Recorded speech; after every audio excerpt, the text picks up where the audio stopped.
Peggy 16. Sega.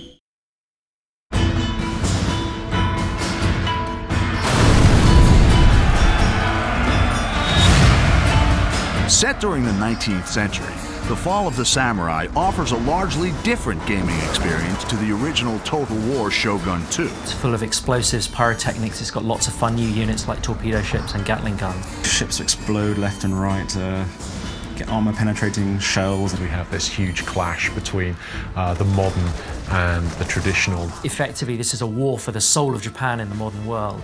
Torpedoes in the water, sir! In The Fall of the Samurai, the campaign map has been extended both further north to Hokkaido and to new island provinces in the south.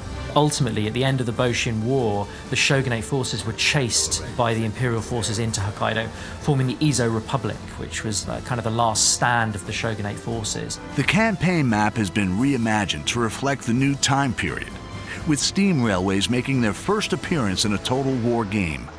Developing a rail network allows swift movement of troops and agents. You know, if you've got a Gatling gun factory, say, in one province at the end of the railway line, you know, within a turn you can get him right where he's needed at the front line.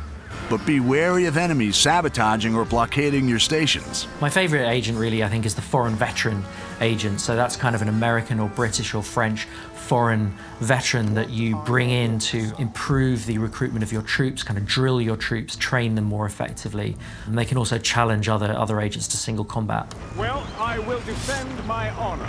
The American, British, and French nations play an important part in the struggle for victory. Japan was rich in natural resources and obviously trade opportunity. The Americans were very keen on tapping this potential. You know, a bunch of Americans turn up and say, you will trade with us, and back it up with some gunboats.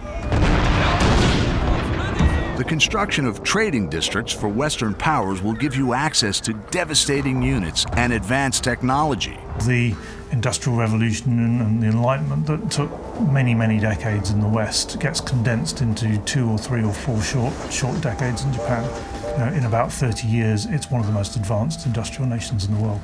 Instead of having to rely on expert swordsmen and people who you have very few of, you can train anybody to fire a Gatling gun. But the cost of modernization is great. You know, modernization means mechanized factories. It means the breakdown of traditional social values and social connections. Industrial development can breed discontent in the people and reduces the effectiveness of traditional weapons and units, such as samurai. A lot of people became more and more angry with what they saw as increasing foreign domination. If modernization unhappiness becomes too much of a big issue, a region can suffer a samurai rebellion, which was something that actually happened in the 1870s, where a bunch of disgruntled samurai decided that all this westernization was no good and rose up against their masters. I thought it was quite nice.